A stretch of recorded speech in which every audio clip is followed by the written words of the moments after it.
भाई जैसे कि आप लोग जानते हैं कि सुप्रीम कोर्ट ने एक ऑर्डर निकाला है कि अरावली की जितनी भी पर्वत श्रृंखलाएं 100 मीटर से नीचे है, अब उनको पर्वत श्रेणी का हिस्सा नहीं माना जाएगा। तो उसमें अब खनन होगा, उसको इंडस्ट्रियलाइजेशन होगा, वहां पे अब माइनिंग होगी। तो ये बिल्कुल गलत है। इसीलिए हम लोगों ने आज कोटा राजस्थान के अंदर अरावली बचाओ जीवन बचाओ के नाम से जन हस्ताक्षर अभियान चलाया है, क्योंकि अरावली जो है वो भारत की सबसे पुरानी पर्वत श्रृंखला है। अगर हम लोग डेट से देखें तो 3 बिलियन ईयर्स अगो की ये पर्वत श्रृंखला जो कि हिमालय से भी पुरानी है, तो उसको बचाना होगा। अगर नहीं बचाया तो ये जो डेजर्ट है ये पूरा का पूरा गंगा प्लेन तक पहुंच जाएगा। पूरा राजस्थान, उत्तर प्रदेश, मध्य प्रदेश, गुजरात, महाराष्ट्र सब जगह डेजर्ट आ जाएगा। राजस्थान में फिर कुछ नहीं बचेगा, देश में कुछ नहीं बचेगा।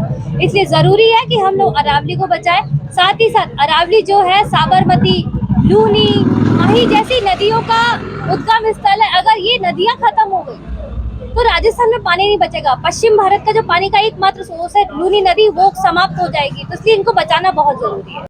Aravalli range one of the oldest range of mountains है इंडिया की, तो हमें उसे नहीं काटना चाहिए, उसे सेव करना चाहिए। वो राजस्थान का एक बहुत इम्पॉर्टेंट पार्ट है और हमारी ट्रीज़ हमें बिल्कुल नहीं काटना चाहिए। पॉल्यूशन और ये सब जितना इंक्रीज होता है तो trees are only the source जिससे ये सब डिक्रीज हो सकता है, एक इकोसिस्टम मेंटेन हो सकता है। तो we should avoid to do these things.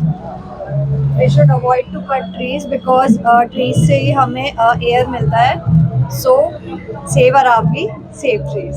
जय हिंद। ये आज हमने कोटा राजस्थान में हस्ताक्षर अभियान शुरू किया है। हमारे जो एनजीओ हैं शी वाओ यूटीआई और भारत स्काउट एंड गाइड के तहत हम लोगों को ये मैसेज देना चाहते हैं कि अरावली जो पर्वत श्रृंखला है हमें इन्हें बचाना है। सुप्रीम कोर्ट के जो ऑर्डर्स हैं इन्हें काटने के, उनके उसके अगेंस्ट में हमें एक्शन लेना है। एक्शन नॉट इन वायलेंस के थ्रू नहीं लेना है, बट हमें लोगों को जागरूक करना है। तो ये हम लोगों की संस्थाओं की तरफ से ये छोटा सा एक प्रयास है, हस्ताक्षर अभियान। आप सब हमारा साथ दें और अरावली पर्वत श्रृंखला माला को बचाने का में सहयोग करें। आज यहाँ पर हमारी जो सुहानी सुबह है, हम यहाँ पर आज अरावली बचाओ अभियान के तहत यहाँ सब इकट्ठा हुए हैं। और मैं पूरे देश की जनता से यही कहना चाहूँगी, राजस्थान से भी यही कहना चाहूँगी कि पेड़ों को बचाना चाहिए। जैसा कि आज हमने यहाँ पे एक्ट देखा कि पेड़ काट रहा है कोई, और वो उनकी महिला, उनकी जो घर की पत्नी है वो बचा रही है कि पेड़ ना काटो। तो ऐसा यही नहीं, ऐसा बहुत सारी जगह होता है। मेरा सबसे यही कहना है कि पेड़ नहीं काटना चाहिए। वजह यही है, हम सब जानते हैं लेकिन मानते नहीं है, क्योंकि पेड़ यदि नहीं है, पेड़ हमारे जीवन का मूल आधार है। अगर वो नहीं है तो जीवन धरती पे कहीं भी नहीं है। ना हम खा सकते हैं, ना कुछ भी, कोई ठंडी हवा आपको महसूस नहीं होगी। जीवन उस दिन खत्म हो जाएगा जिस दिन पेड़ पौधे खत्म हो जाएंगे। तो मेरा आप सबसे ये अपील है कि पेड़ पौधों को ना काटे, अरावली बचाए। जय हिंद, जय भारत। आज हम यहाँ पे अरावली बचाओ अभियान के लिए इकट्ठा हुए हैं। मैं ये कहना चाहूँगी कि अगर अरावली नहीं तो राजस्थान नहीं। लोग स्वास्थ्य स्थिति में इतना भूलता जा रहा है कि ना अपनी स्वास्थ्य स्थिति के कारण वो पेड़ पौधों हरियालियों से बहुत दूर होता जा रहा है।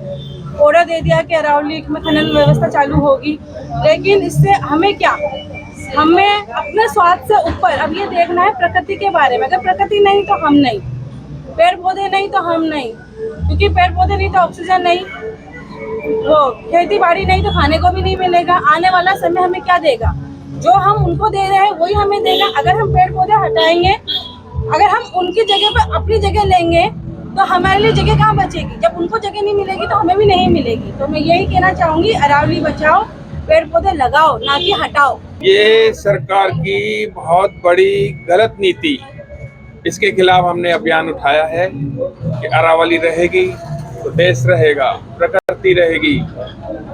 ये गलत नीति इन्होंने सरकार ने करी है, इसके खिलाफ हमने अपना अभियान, अपना मिशन चलाया है। सर, हम अरावली के जंगलों को जो आजकल देखा जा रहा है उसका शहरीकरण किया जा रहा है, उस पर खनन हो रहा है, जंगल के जंगल साफ हो रहे हैं। हम इसी को बचाने की थोड़ी सी कोशिश करिए, सरकार तक हमारी बात पहुंचे।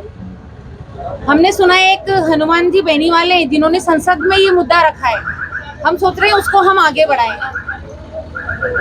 हम अकेले हैं, कल हमारे संग बहुत सारे रहेंगे।